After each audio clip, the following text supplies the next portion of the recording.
Hello, we are Group 6 and we'll be presenting on our Python project with regards to the following question: how does AI-driven automation reshape job creation and displacement, and what does this imply for the future of work across countries? So for context, automation and artificial intelligence have significantly reshaped global labour markets over the past decade, affecting how jobs have been created, replaced, and transformed across countries. However, with how these effects may vary between countries, it is crucial to understand the direct impact that AI has on jobs and how we can better mitigate potential negative impacts on the labour market. To research this, we need the following requirements, namely global trends in AI investment, automation rate, job creation and displacement over time, as well as check for variations in these aforementioned key variables across countries. We also need the direct relationship between AI investment and job creation, as well as the correlation between adopting automation versus job creation and displacement respectively. Upon analyzing these in the form of various charts, can we then provide a conclusive review of AI's impact on the job market and thereupon come up with global implications and follow-up policies? So, to begin our analysis, I will first focus on the global trends in AI adoption. Specifically, I examine AI investment and automation rate over time.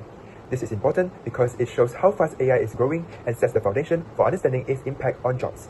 To generate the AI investment graph, I use Python to group the data by year and calculate the average investment.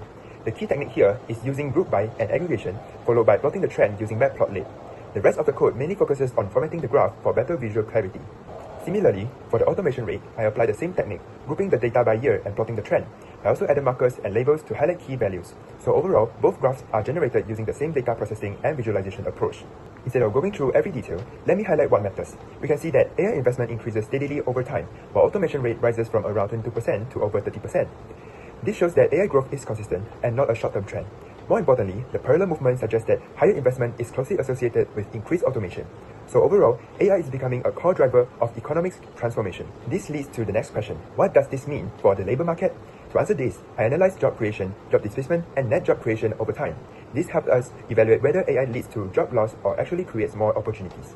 For job creation, I use the same technique, grouping the data by year and plotting the trend. This ensures consistency in how we analyze all variables across the dataset. Similarly, job displacement is calculated and visualized using the same method. This allows us to directly compare trends between job creation and displacement.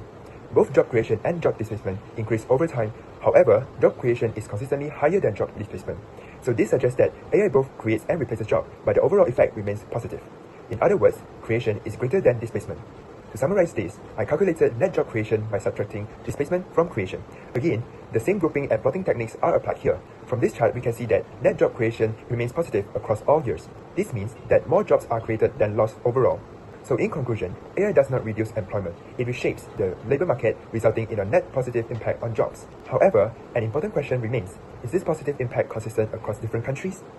Hi, I will be sharing about the impact of automation on job creation and displacement. As you can see, the histogram shows that automation adoption is quite evenly distributed, suggesting that most countries are at a similar stage of technological adoption with a mean of 27.35 and a median of 27.09. I've used a histogram to visualize the distribution of automation rates across the dataset. The histogram groups the automation percentages into intervals, allowing us to see how frequently each range occurs. This helps us understand whether most countries have low, moderate, or high levels of automation. I've also added two reference lines, the median and the mean. By comparing these two, we can tell whether data is skewed. For example, if the mean is higher than the median, it suggests that a few countries have very high automation levels. Overall, this chart helps us understand the overall distribution and spread of automation before analyzing its impact on jobs. As for the box plot, there is significant variation across countries because there are some outliers which can be seen from the job creation box plot, indicating uneven adoption of automation technologies globally, while job displacement is more consistent across countries, suggesting automation has a more uniform impact on job losses. For this section, I use box plots to compare the distribution of three key variables: automation rates, job creation, and job displacement. Each box plot summarizes data using 5 key statistics: the minimum, first quartile, median, third quartile, and maximum. By placing all three box plots side by side, we can easily compare their distributions, variability, and presence of extreme values. This helps us understand whether job creation or displacement varies more across countries and how automation levels are distributed before we analyze their relationship. I'm Cedric. For this section, I want to look beyond the numbers and ask a more practical question: does higher AI investment actually translate into better job outcomes? For my first bar chart, I compared each country's average AI investment with average job creation using side-by-side bar charts. It helps us to compare the countries more clearly. For my second bar chart, I displayed the top 5 countries by net job creation for easier emphasis and illustration. Next up, this is the Python code I use to visualize the graphs. For my part, I first created a new column called net job creation. This is calculated as job creation minus job displacement. I use this because it shows the overall job effect after considering both jobs created and jobs lost. Since AI investment is measured in billions of USD and net jobs are measured in millions, I scaled the AI investment value so both would be clearly shown on the same chart. From the group bar charts, we can see that countries with higher AI investment does not necessarily have higher job creation. The relationship is not perfect. For example, Spain has slightly higher average AI investment at about 127.78 billion USD compared with Brazil at about 127.27 billion USD. However, Brazil records higher net job creation at about 1.8 million compared to Spain about 1.69 million. This suggests that AI investment alone does not fully explain job outcomes. What matters is not only how much a country invests in AI, but how effectively AI is integrated into the economy. So the key takeaway is this: AI investment can help create jobs, but money alone is not enough. The countries that reap the most benefits are likely the ones that can convert AI investment into real economic activity and new employment opportunities.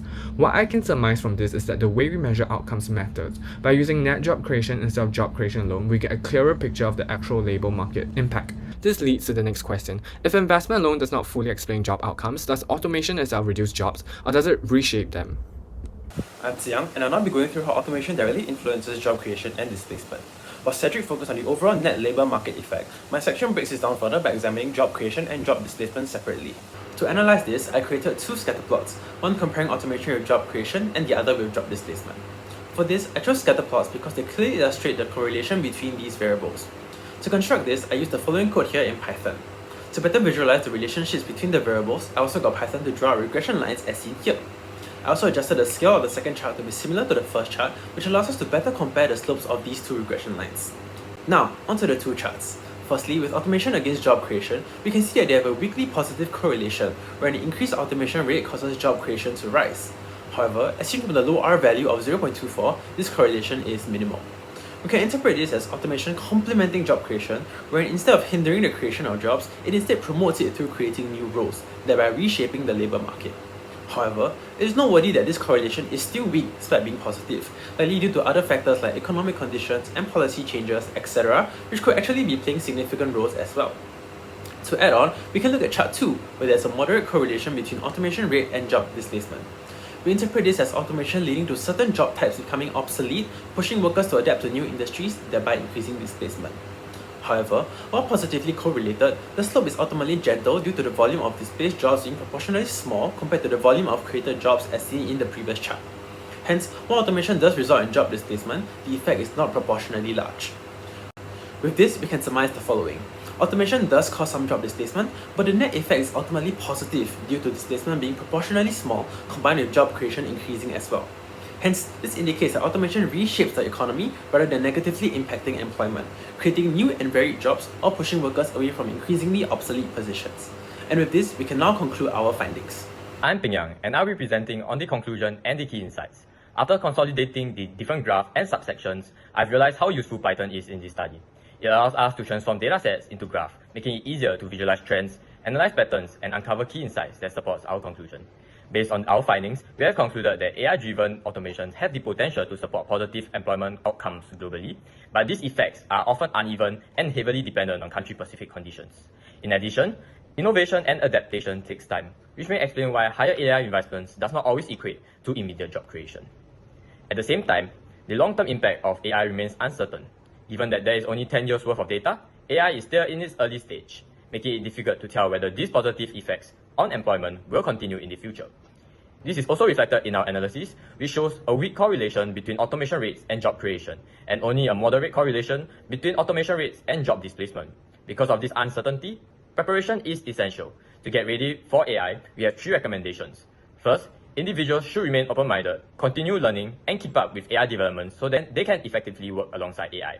Second, businesses should provide employment with sufficient time, training, and support to adapt to new AI systems, so as to reduce disruption and improve adjustments. Lastly, governments should reduce the negative effects of AI by strengthening education, providing unemployment support, and introducing regulations to prevent the misuse of AI technology. In conclusion, AI is reshaping the labour market, but its effects will differ across countries and time. Therefore, adaptability, collaboration, and continuous learning will be essential for the future of work. Thank you.